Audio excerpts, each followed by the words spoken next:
Okay, today we are going to continue with the third video in the electron configuration series, and we're going to handle how to write electron configurations of D block elements. For the most part, this will be a natural extension of the Aufbau principle that we've already been using with our main group elements, but with two important exceptions that we will fill in as we go. Okay, so the first element in the D block in the top row is scandium.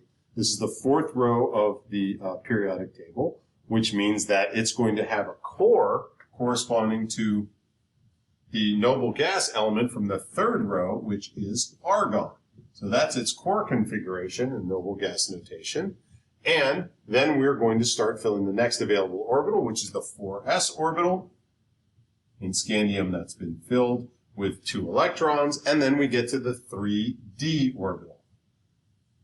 It generally surprises people that the 3d orbital fills before 4s because normally you would expect a lower energy with a lower quantum number. That's the n quantum number, which indexed for energy.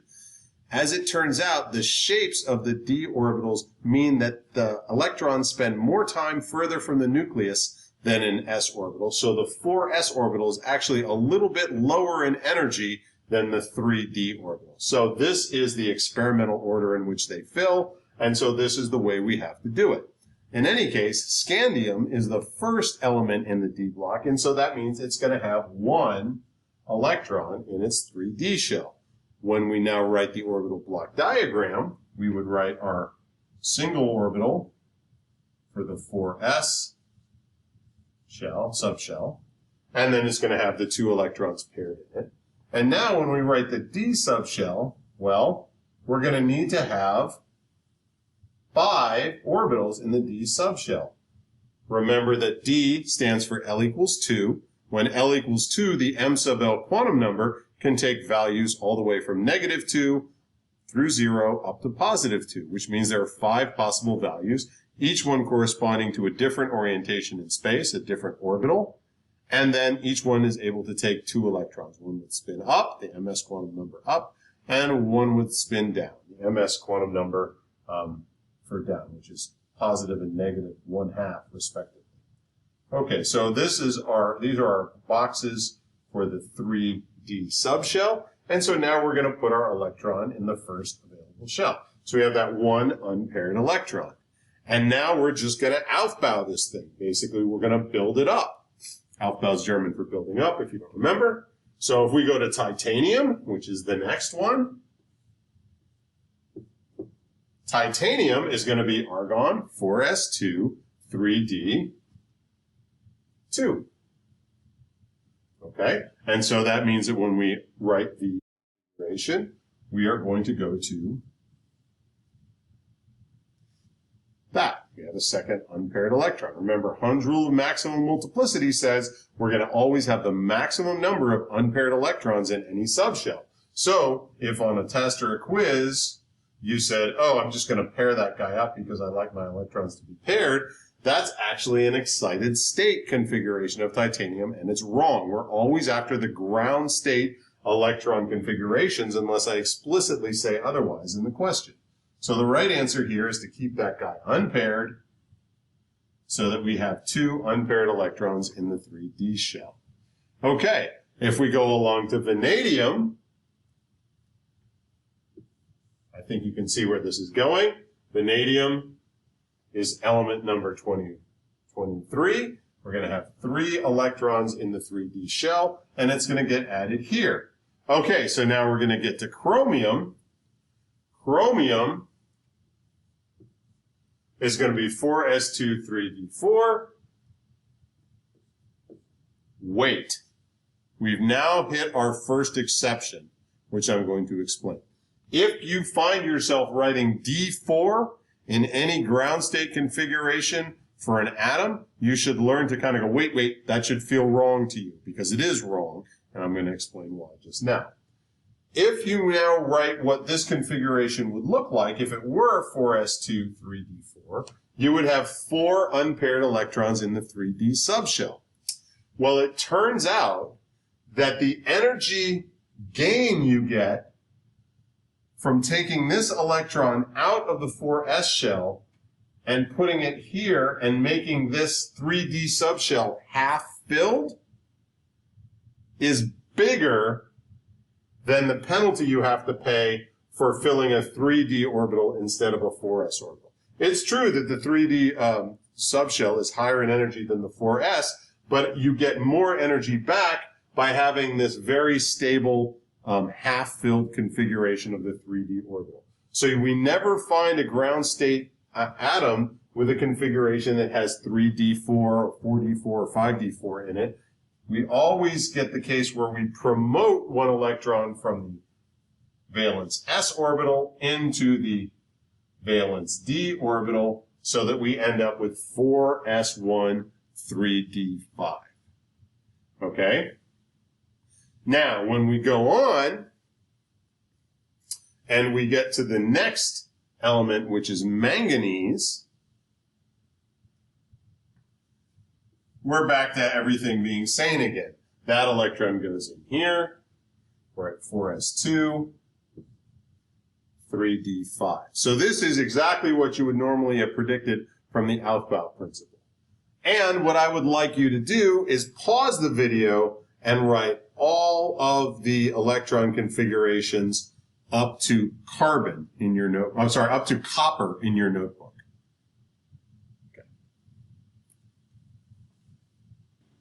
Okay, hopefully you were able to do that. It should have been straightforward from the Aufbau principle. Iron is the next one after manganese. It should be 4s2 3d6. And so we would add an electron here. If we then go on and do chromium, I'm sorry, cobalt comes after iron, not chromium. Cobalt, that would be 4s2 3d7. Okay, we would pair the electron there. Then we get to nickel, and you see how this works very smoothly with the Aufbau principle. Would be 3d8. And then we get to copper. And with copper, the natural thing to do would just be to keep using the Aufbau principle and do 3d9. And again, needle scratch on the record. You write 3d9, that should cause that problem in your head again. You say, wait a minute, I know 3d9 isn't right. What's wrong? If you're writing the ground state configuration of an atom, you're never going to find 3d9. Not ever. What actually happens is that just like when we get to 3d9, you're one away from having a completely filled subshell, which has that extra stability, just like when it was almost half filled. So that means that this s electron is again going to get promoted up into the 3d orbital. So we are going to end up with 4s1 3d10 for copper. 4s1 3d10 for copper.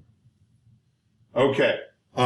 What I would like you to do now is practice writing some configurations for electrons, electron configurations for transition metals in other parts of the D block. Let's have you do molybdenum, which is MO, in your notebook, and we'll have you do iridium, which is IR.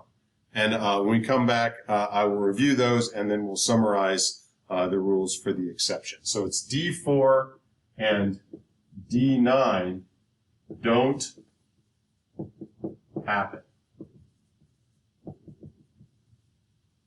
Okay, so work on molybdenum and iridium, and we'll move on. Okay, so if you were able to do the molybdenum and the iridium, you should have gotten the following answers. So let's have a quick look. For molybdenum,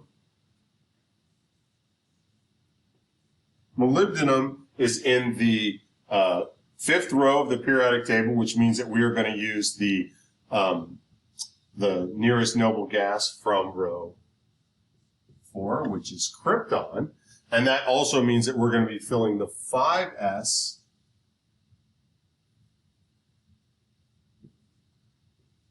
orbital and the 4d subshell.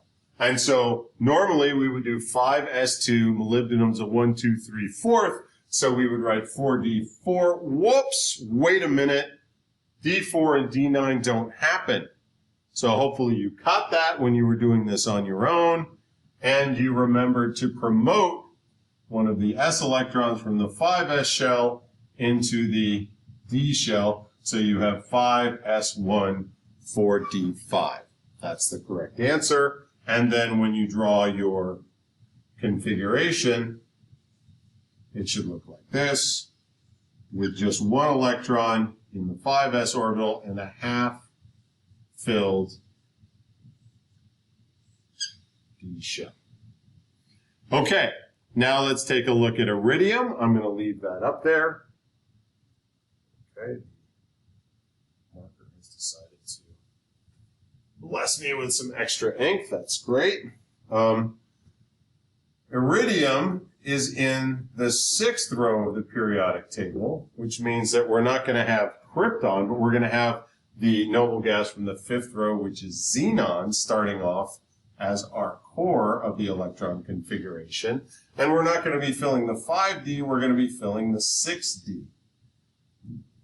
Sorry, 5s, we're going to be filling the 6s orbital. So we have 6s2, and then we're going to be filling the 5d, but we also have to account for the fact that we filled up all the lanthanides in between, and so that means we're going to have 4f14, and those are going to go in before we put in the 5d electrons. Iridium is in the 7th row of the d block, so that means it's going to be 5d7.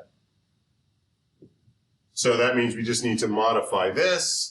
We're going to say 6s, 5d, and it's 6s2, so we need to pair this guy, and then we need to pair 2 of the d block electrons as well. And so that would be the electron configuration for iridium.